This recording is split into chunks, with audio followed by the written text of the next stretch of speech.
Eep is a girl in a family of cavemen living and hunting in prehistoric times. Her family is one of the few to survive, mainly due to the strict rules of her overprotective father, Grug. In their cave home, Grug tells a story to the family, which includes his wife Ugga, his daughter Sandy, his son Thunk, and his mother-in-law Grant. He uses the story of a character who mirrors Eep's curious nature to warn the family that exploration and new things pose a threat to their survival, and says to never not be afraid.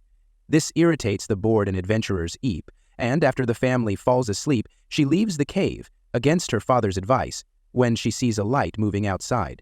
Seeking the light's source, she meets Guy, a clever and inventive cave boy. She at first attacks him, but then becomes fascinated with the fire he creates and is eager to learn more. He tells her about his theory that the world is reaching its end and asks her to join him. She refuses, and Guy leaves, but not before giving her a noise-making shell to call him if she needs help. Eep is then caught by Grug, and is later grounded for what she had done. Grug brings Eep home and is joined by the rest of the family. Eep tells them about Guy and shows them the shell given to her, only for them to destroy it in fear of new things. An earthquake then occurs, sending everyone running for the cave, only to be stopped by Grug moments before the cave is destroyed by falling rocks. They climb over the wreckage to discover a land with lush vegetation, much different from their usual surroundings of rocky terrain. Grug takes his family into the forest to find a new cave. The family is chased by a chunky and attacked by a swarm of deadly red-feathered, piranha-like birds.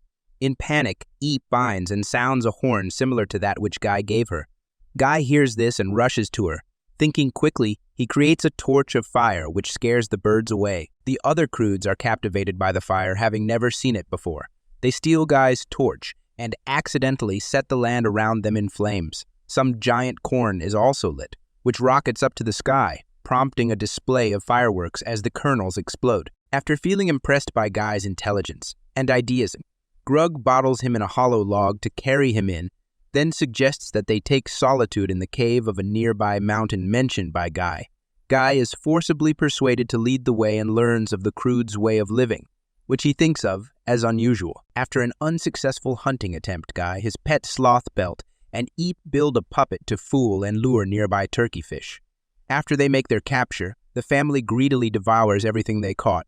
Grug then tells another of his morale-lowering tales, this time mirroring the events of their day. Guy then tells a story of his own about a paradise he calls tomorrow. The next day, the family reaches a path coated in spiked rock, which Grug, Thunk, and Gran get pricked upon trying to cross them. A freed Guy tries to flee, but then presents one of his inventions called shoes, making some out of all the resources he can find for each family member. This gains him some respect from the others, except for Grug, who feels jealous of Guy's cleverness.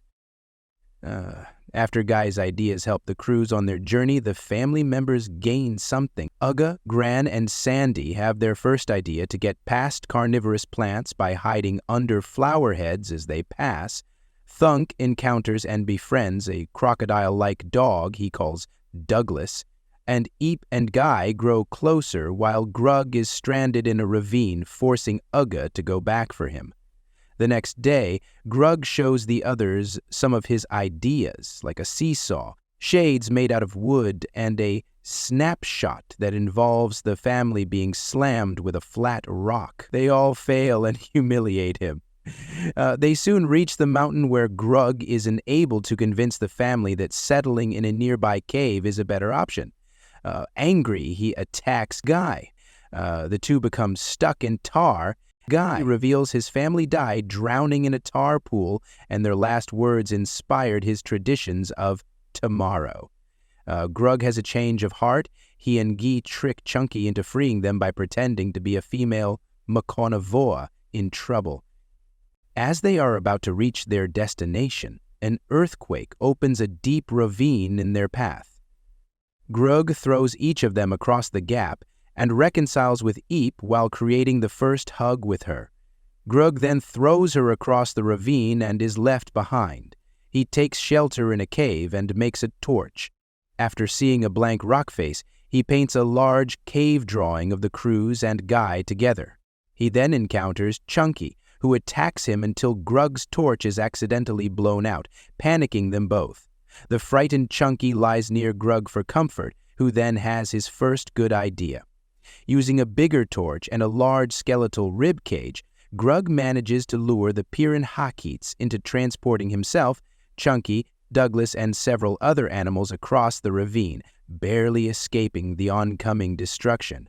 Afterwards, Grug shares the hug when he embraces his daughter again, followed by the Croods inventing the group hug.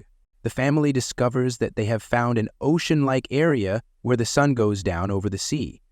Grug and his family, including Guy and all their various pets, settle down in this paradise-like environment. He stops being so overprotective. As a result, the family becomes more adventurous, bringing happiness to them all.